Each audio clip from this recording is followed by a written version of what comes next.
SMART24, driving business.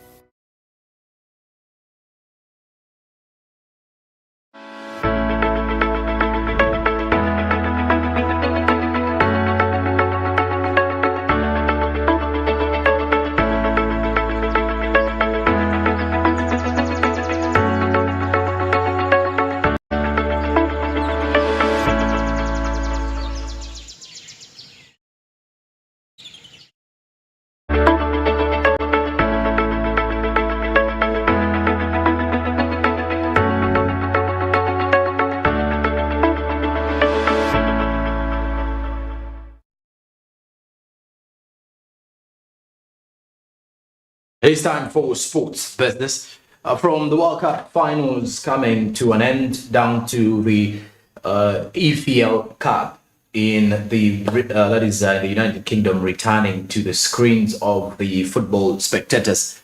Monday, Boxing Day, will be having the English Premier League return as well. So you can see there's a lot of action coming back onto your screens, and the spectators can't wait no more for the action that is yet to be unveiled before them. But before we head into sports business, just to quickly remind you, the markets on the Zabu platform are already open now. It is time for you to invest in bond securities and purchase more stocks from this particular financial market space in Uganda. Zabu is a platform by Altex East Africa, and Altex East Africa says do something new. And for them, they brought you something new, which is Zabu, my money, my future. Use the USSD code *292#. Follow the prompt. If you have no account yet, use your NIN to register with one. And then definitely the next 24 hours, you'll be ready to invest in this particular bond. You can select the preferred maturity period for your bond and definitely then take on the journey of investment. With just a minimum of 15,000 Ugandan shillings, I mean, that's as simple as you can get it. But besides that as well, these markets open at 8:15 a.m. They are now open already and closed at 3:15 p.m. East African Standard Time. You should as well note that these markets are closed on public holidays and during the weekends. Zabu, my money, my future. And now with sports business, we start with the Canadian soccer as well as the Canadian Premier League, which have apparently engaged TikTok. TikTok is a platform like any other social media platforms out there. And of course, the kind of content is always to create humor and engage other viewers out there. Now, the Canadian Premier League as well as Canada Soccer do believe that the best way to at least market their league, just like you've seen the Premier League, you've seen the French League, you've apparently come out to see the South African League, you've also seen La Liga. All these particular leagues have got accounts on social media, and of course with TikTok, because TikTok does promote at least humor in the kind of content that is being released, and it's relieving. So Canada Soccer and Canadian Premier League have teamed up with the short form social media video platform TikTok to provide fans with innovative content as further plans to raise the profile of football in Canada. TikTok Canada will offer a behind-the-scenes look at Canada's men and women's national teams in an effort to continue the momentum of football growth in the country. Remember, in 2026, Canada is among the hosts of the World Cup. It will be hosting the World Cup with the United States and, of course, Mexico. And Canada having two stadiums that will be having the FIFA World Cup in it. So you can easily see as we prepare for the World Cup in 2026. So Canada wants to first of all market to ensure that by the time the World Cup 2026 comes in, people already know or have an idea that Canada is a football country. These are some of the sports that you may never imagine. But of course, Canada was among the other countries that participated in the 2022 FIFA World Cup. That is Alphonso Davies on your screen after celebrating their first ever World Cup goal for Canada. And of course, Canada was eliminated in the group stages. But of course, they put up a hard fight. They were in a group that had Croatia in it. They had Australia in the same group. So you can easily see how hard it was in such a group that you can see, because Croatia was among the final four, or to even be more precise, Croatia finished third in the FIFA World Cup, having defeated Morocco in the third and fourth playoff on Saturday last weekend. So basically, Canada Soccer having players like Alphonso Davies, who's one of the biggest TikTokers. If you're to look at TikTok and search for football players who have TikTok accounts that are really making rounds, and of course TikTok is paying in some of these countries. So you can say Alphonso Davies's TikTok is one that is very active. Look at players like former English striker, former Chelsea and Liverpool striker, that is Daniel Sturridge, having a very good TikTok account. And also looking through the other channels of other footballers, you look at the likes of Jesse Lingard. If you look at the players who are having TikToks, we have mentioned, we do have people, if I'm to break down for you some TikTok accounts that are really active of football players that you would wish. These are James Maddison, there is Bukayo Saka, and Zlatan Ibrahimovic. So those are some of the players who have some good content on TikTok. And also SMART24 TV is on TikTok at SMART24 TV as well. You can follow us there for more of the videos here, driving business. And that's it for Canadian soccer. Now, lastly, from sports business, as we move on, we head to Italy. We head to the Ryder Cup. Sky has retained the suite of golf rights in the Dutch region, and they've now agreed to cover the Ryder Cup in Italy. The Ryder Cup deal in Italy. The pay TV broadcaster, that is Sky, has renewed various golf rights in German-speaking countries, while also reaching an agreement in Italy to broadcast the DP World Tour and the 2023 Ryder Cup from the Marco Simone Golf and Country Club near Rome in Italy. So you can see sports broadcasting still bringing in lots of money. Sky was among the other broadcasters in the World Cup, because we had BBC Sport, we had Sky, we had ESPN, we had NBA, we had the other NBC Sports from the United States. So those are some of the other broadcasters that were active in sport. That is, for example, the 2022 World Cup, we had SuperSport from the African continent, we had beIN Sport from the Gulf states. And of course, these are some of the key things that you should be noting out here. Now, the new rights agreement in the Dutch regions covers the 2023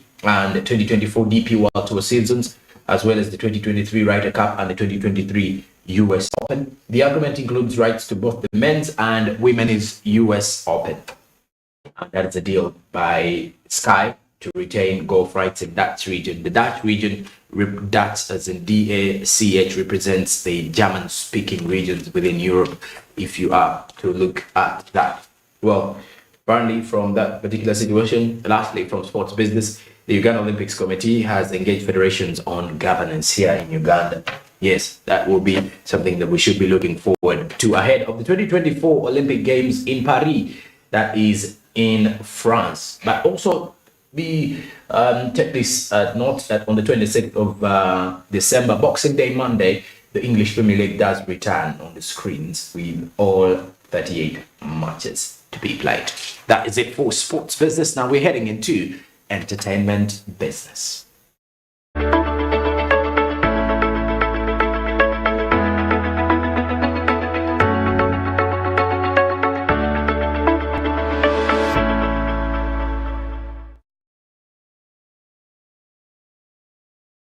With entertainment business, we do have Barigi Andrew, who is already in sync with us to give us more of what is coming in from the world of entertainment and which kind of business is there lately that you should definitely know. Maybe you can tap in as a business person here in Uganda. Andrew Barigi, good morning. How are you doing? I'm very fine, Jerome. Good morning. How is it? It's quite a cold morning. Yeah. Very, very heavy condition actually in town. I'm trying to imagine how people are really catching up with festive season.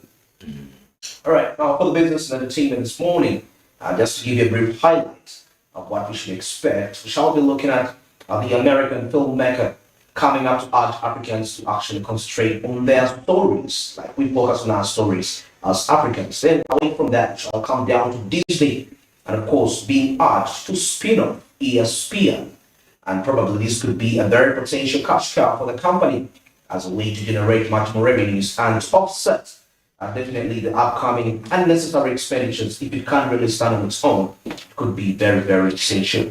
All right, now officially we get into the business and entertainment as we first look through Rwanda, as the American filmmaker urges African producers to largely focus that's on their story sets if they are to really make something very, very remarkable. Okay, now looking through this particular report, you see that American filmmaker Charles Perry is set to screen his cowboy film. And of course, this cowboy film is trying to bring out the aspect of the blacks, into, the black cowboys. And, because remember, it all stretches back to the times of slavery. But, when he came to Rwanda, he was looking into the aspect of herdsmen, trying to compare the life of the cowboys with the herdsmen. Rwanda is one country that has been known to really, okay, it's a country which has stories which are very touching, and quite so many movies have been acted regarding the events that have been happening in Rwanda. And these movies are getting, and of course, recognition from the foreign markets, and people are really looking up to watching these movies. As you can see, some of those movies, these are real life situations that take place that's in Rwanda right there. And you find that it's really very eye-catching for a person that is not in Rwanda. They can easily look at this and they feel like they should, they get the interest to watch these movies. And these movies are making quite lots of money, because if we try to imitate the stories that are known of our origin, that is not going to be right. It's not going to work out that way. There is no way we can do it like the way those people do it. Sometimes we try to come up with storylines, and all we are doing is trying to imitate the lifestyle of the West.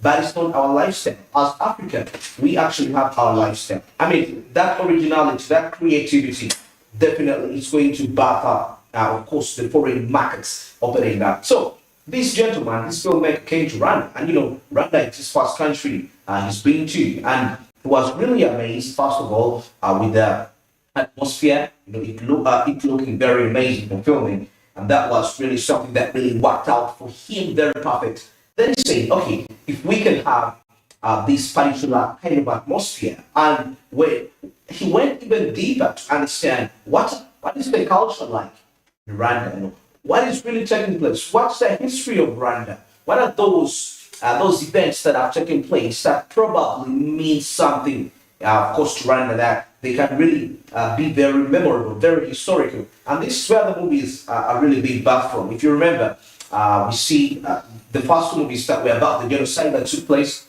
that's Hotel Rwanda. And looking at this movie, it was called Sometime in April. Yes, and we saw an American actor featuring into this movie, that's in Salva. And the movie really generated some good millions of dollars, billions of dollars on the premiere. And up to now, these movies are still looked up to. And in Rwanda today, as we speak, most of the movies which still come out, they still have that touch of what really happened, something that defines Rwanda. You cannot talk about a genocide in Africa, one of the top genocides in Africa, and you actually don't talk about the Rwanda genocide which took place. I mean, that's something which everybody in the world would really want to know what really happened, and the reason. And such movies definitely are going to sell out to you. We have our cultures. And putting aside Rwanda, there are so many other countries with events that are remarkable. Uganda itself has quite lots of stories that can be acted out, that can be scripted out there, and they're sold out to the public. And by all means, they are going to buy into this. And and when they buy into this, that's where the money is in the business and entertainment. That originality, there is no way, because we all know that the aspect of business is provide a solution, then people are willing to come for that. Meaning, if you provide a solution, this is something new that people didn't expect. There is this aspect of creative distraction. I mean, you go out from the norm, from the normal norm, and you come up with something very creative.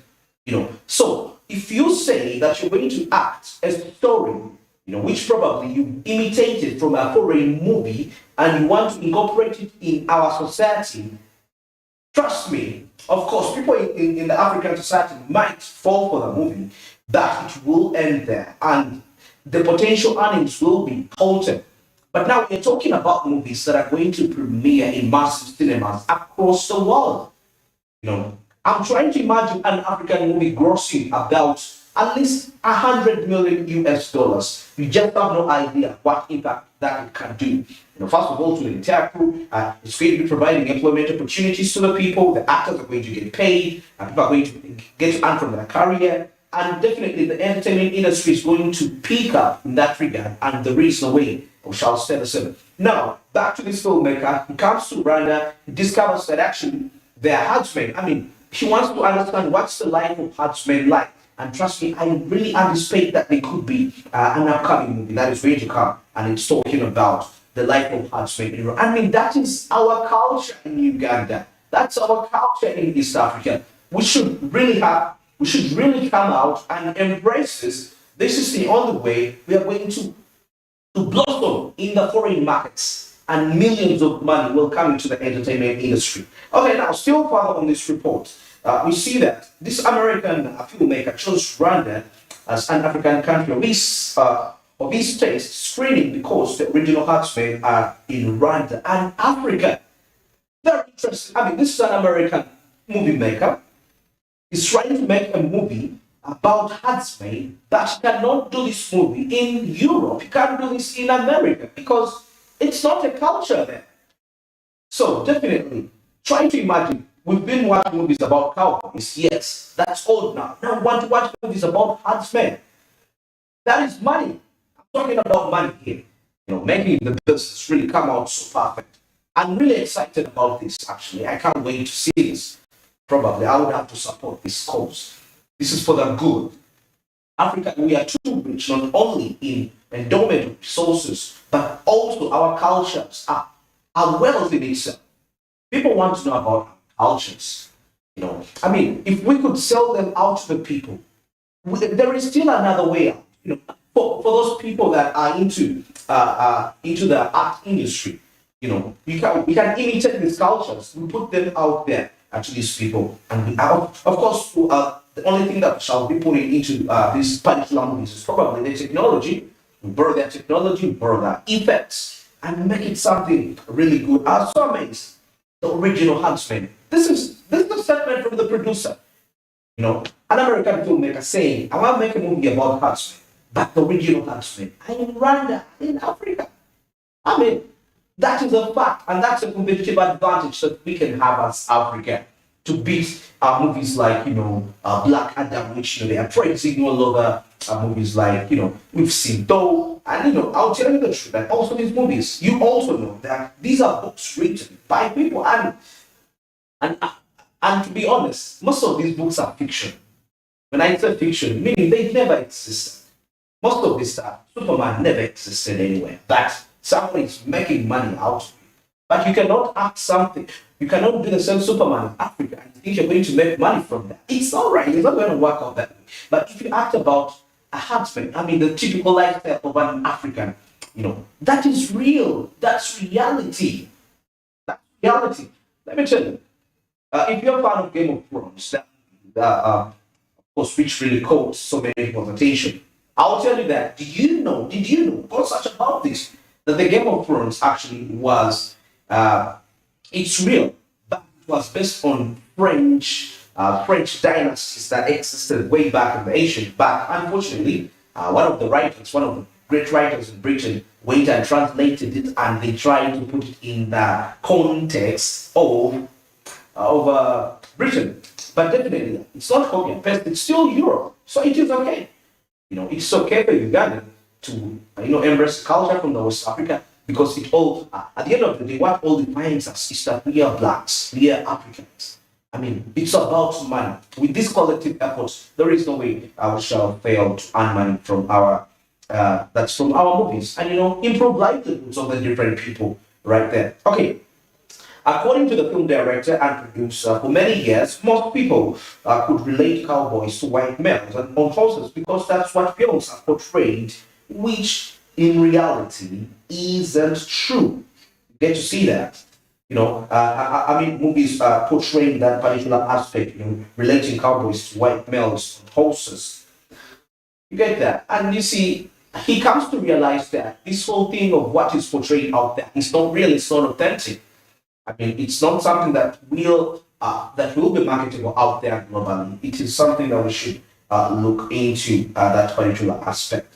Okay, now away from that, let's head to the United States of America and see what's really happening in the world of business and entertainment.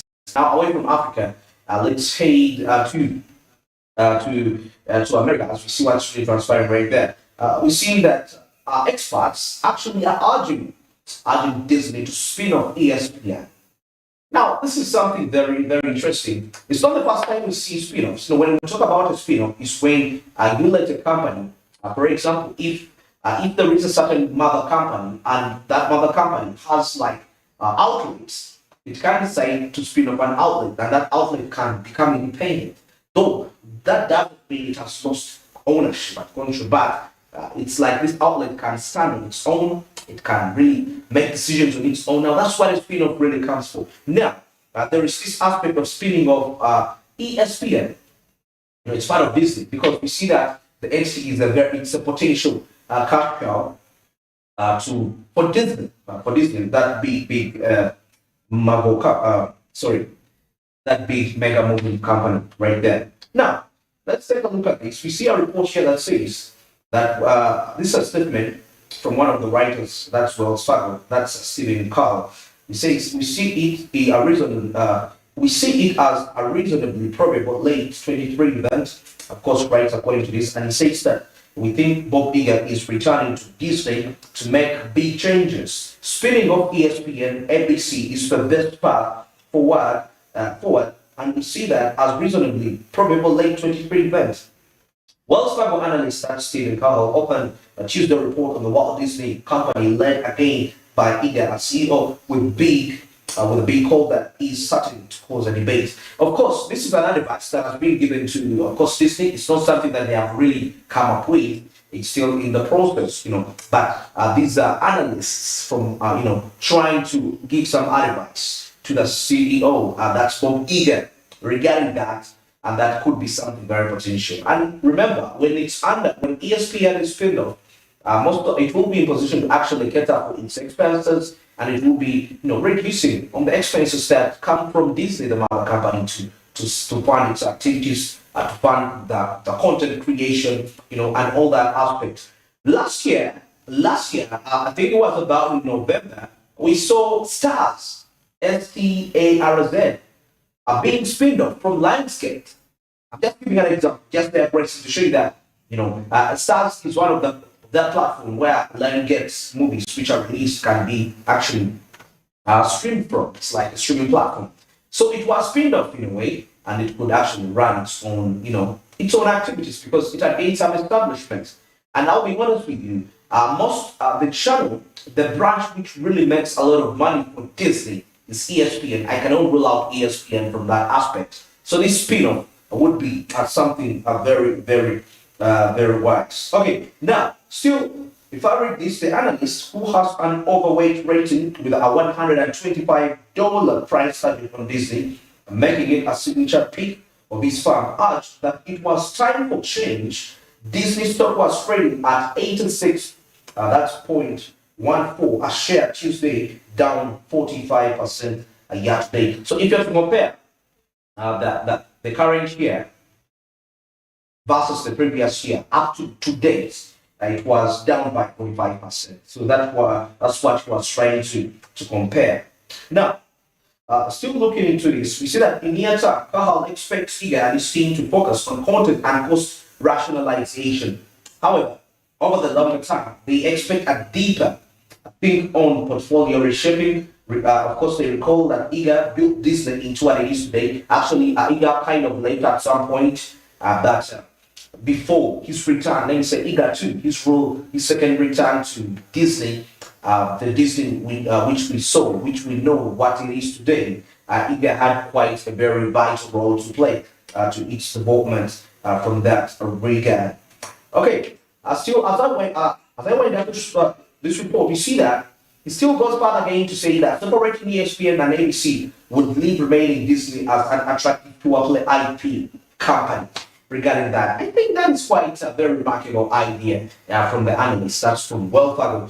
These are very economic analysts that really can look into aspects and they see what can work out for a particular company and what really may not work out in that particular sale aspect. So it's very important, and this should be something that we should pick a lead from in Uganda or Africa, large, trying to develop mega companies, trying to evolve, branches, outlets. You can have a movie company, but it can be quite lots of things. And once you develop a movie company and you are in position to birth another branch of the company, and that branch grows to a level of establishment, it can establish itself, You can spin it off and it can become independent, though you still have ownership and control over it, but it's independent in terms of decision making. It can decide what business decision to make and what business decision not to take on. It's exactly 56 minutes past the hour of 8 a.m. and we've come to the end of the business in entertainment. At this particular time, let's get into a short commercial break, which I'll be returning with more business insights. Stick around. Good morning.